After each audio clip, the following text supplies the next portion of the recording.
আমি আমন্ত্রণ জানাচ্ছি আমাদের সেই কাঙ্ক্ষিত প্রধান আকর্ষণ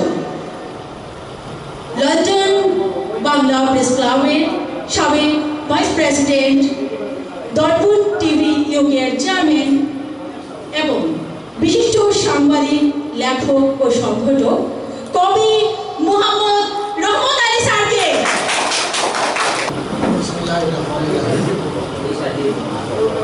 আজকের এই অনুষ্ঠানের সুযোগ্য এবং অধ্যক্ষ সভাপতি, অনুষ্ঠানের প্রধান অতিথি, বিশেষ অতিথি এবং আপনারা যারা আছেন, আপনাদের সবার প্রতি আমার অসংখ্য দয়া, মায়া, স্নেহ, প্রেম, প্রীতি, ভালোবাসা, আদরণীয়তা রইল।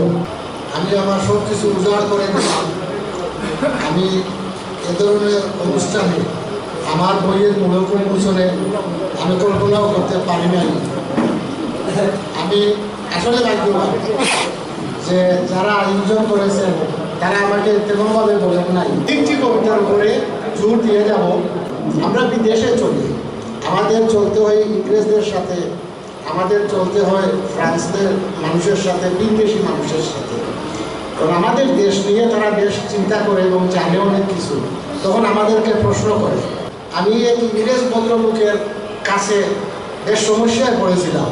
তিনি আমার দেশের বিভিন্ন জাতীয় দিবস সম্পর্কে এমন প্রশ্ন করে বসেছেন যে যেগুলোর উত্তর আমি তোমাকে দিতে পারিনি।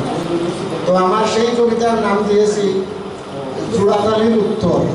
আমি জোড়াতালি দিয়ে একটা দিয়েছিলাম, সেটা সে সন্তুষ্ট হয়েছে কিনা আমি জানি না। আমি এই প্রশ্নটা বর্তমান অন্তর্বর্তী ওনার কাছে পাঠিয়েছিলাম, কিন্তু আমি যে উত্তর পেয়েছি সেটাই হতাশ করেছি। আমি ভাবছিলাম যে তারা অনেক কিছু রিফর্ম করছেন, বাংলাদেশের অনেক কিছু রিফর্ম করছেন, সুতরাং এটি যদি করেন তাহলে হয়তো একটু শান্তি পেতাম। বললেন যে আমরাও পারো।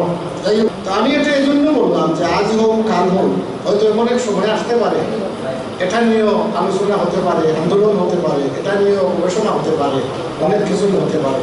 সুতরাং এভাবেই হয়। আমি এটা রেখে গেলাম, হয়তো আমার জীবদ্দশায় নাও পেতে পারি। আমি বলেছিলাম 3টি কবিতা, সংক্ষিপ্তভাবে আর 2টি কবিতার কথা আমি বলি। বিশ্বকাপ কর্মজয়, আমি আগেই এই কবিতাটা লিখে ফেলছি। কবি সাহিত্যিকরা একটু আগে চলেন। রবীন্দ্রনাথ যদি জানতেন যে আমার সোনার বাংলা জাতীয় সঙ্গীত হবে, সেটা তখন করতেন না। উনি জানতেন যে একদিন এই বাংলায় স্বাধীনতা হবে। রহমত আলী ক্রিকেট খেলা তেমন বুঝে না, তবু সেটা শেখার জন্য করছে কত সাধনা। তাই তো খেলা শুরু হলে টিভির সামনে বসে রয়, একদিন না একদিন আমরা বিশ্বকাপ করব। ফাগুনেরও আগুন দিনে রক্ত জ্বলল বাসার জন্যে, সে আগুনে তপ্ত হয়ে মুক্ত হলো নতুন দেশ বাংলাদেশ। বাংলাদেশ মুসলিম ভাই আমাদের দেশ না, তাই না? আমার একটা বই এর আগে প্রকাশ করছিলাম, বহির্বিশ্বে আলোকিত বাংলাদেশি 150 জনের মতো মানুষ যারা বিশ্বের বিভিন্ন দেশে সুনাম অর্জন করছিল, এরা মিলে লাগছিলাম। 15 বছর লাগছিল আমার এই বই লিখতে। এই বইটা আমি ঢাকা প্রেস ক্লাব উদ্বোধন করছিলাম। চিফ গেস্ট আসলাম ঢাকা ইউনিভার্সিটি তৎকালীন ভাইস চ্যান্সেলার আরিফিন স্যার। অন্য সব ডিস্ট্রিক্ট থাকি সিলেট ডিস্ট্রিক্টটা ব্যতিক্রমী। একটার মধ্যে একটা বই আমার লেখা খুব ইচ্ছা, এবং এটা মনে করি আমি যে সিলেটের ইতিহাস একটা নতুনত্ব সৃষ্টি করবে।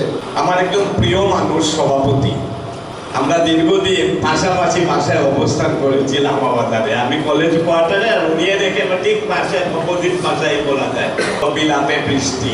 বিলাপ শব্দটা এখন আমরা খুব বেশি ব্যবহার করি না, এখনকার প্রজন্ম ইউকে বলে, আমরা বিলাপ বলতাম। কেউ আসলে কই থেকে এসে বিলাপ থেকে এসে।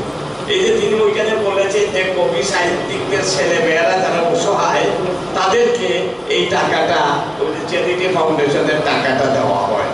ওয়ান্ডারফুল, একজন মানবতাবাদী মানুষ। আমার বন্ধু বোন বিলাতের রহমত আলী ভাই, উনার রচিত বিলাতের বৃষ্টি, বিলাতের এমন একটা বৃষ্টি এখন আসছে, এখন চলে গেছে। আমার যে কত ছাতা হারাইছে সেটা আল্লাহই জানে। আমার মনে হয় রহমত আলী সাহেব অত্যন্ত প্রসারিত জ্ঞানের অধিকারী। উনি এই বৃষ্টি শব্দটারে ঠিক বোঝাচ্ছেন, কুল কায়নাতের মাখলুক আল্লাহ তাআলা পানি বিন্দু থেকে সৃষ্টি করেছেন। এই দুইটা জিনিসের সেকেন্ড এবং দৃষ্টি, দুইটা শব্দের যেন হুবহু এক বন্ধুত্বের মিল রেখে উনি ওনার এই পাণ্ডুলিপি কাভারিংয়ের মধ্যেই উনি এটাকে সুন্দরভাবে সেটিং করেছেন। রহমত আলী সাহেব থাকেন লন্ডনে এবং তার সাংবাদিকতা একটা আমার সঙ্গে তার কিছু মিল আছে। তার সাংবাদিকতার শুরু আপনার শুনবেন প্লিজ। তার সাংবাদিকতার শুরু 1972 সাল থেকে আর আবার 1977 সাল থেকে। ব্যতিক্রমধর্মী মানুষ হচ্ছেন রহমত ভাই। আপনারা জানবেন না, রহমত ভাই একমাত্র রহমত ভাই একজন মানুষ যিনি মনের প্রাণে ভালোবেসে বাংলা ভাষা, বাংলা সাহিত্য, সংস্কৃতি ধারণ করে বিলেতের মাটিতে একদম যেটা সেন্টারে বিলেতের মাটিতে নিয়ে একটি অফিস করেছেন। আমরা মাঝে মধ্যে আমরা আড্ডাতে যাই। আমি রহমত ভাইয়ের আলোচনায় এলো বিলাতের বৃষ্টি। বিলাতের বৃষ্টি বিলাতে এত অন্ধকার করে রাখে, আমরা যখন রোহিতের পূজা হয় বাংলাদেশে, বিশেষ করে বাংলাদেশের মতো বিলাতে, তখন আমরা প্রাণ চঞ্চল জেগে উঠে। বই এমন একটি বস্তু যা কখনো ফুরিয়ে যাবে না, হারিয়ে যাবে না, পুড়িয়ে যাবে না, অনন্ত জীবনা যদি তেমন বই হয়। আজকের এই মোহাম্মদ রহমত আলী, যিনি যার বসবাস সুদূর বিলাতে, সেখানে থেকেও তিনি তার মাটির গন্ধ বুঝে যাননি। তার হৃদয়ে প্রতিনিয়ত অমৃত হয় বাংলাদেশ, আমার প্রিয় বাংলাদেশ। সাংবাদিকতার পাশাপাশি যিনি সাহিত্য চর্চা করে থাকেন তিনি হচ্ছেন মোহাম্মদ রহমত আলী। ইতিমধ্যে তার বেশ কয়েকটি বই প্রকাশিত হয়েছে। তার মধ্যে রয়েছে বহির্বিশ্বে আলোকিত বাংলাদেশে। গর্ববোধ করে বলতে পারি যে জনাব রহমত আলী সাহেবের লেখনীর মাধ্যমে বিশ্বনাথ তথা সিলেট বাংলাদেশের বিভিন্ন অঞ্চলের মানুষের সুখ দুঃখের ইতিহাস আরো বেশি বেশি করে লিখে উপস্থাপন করবেন।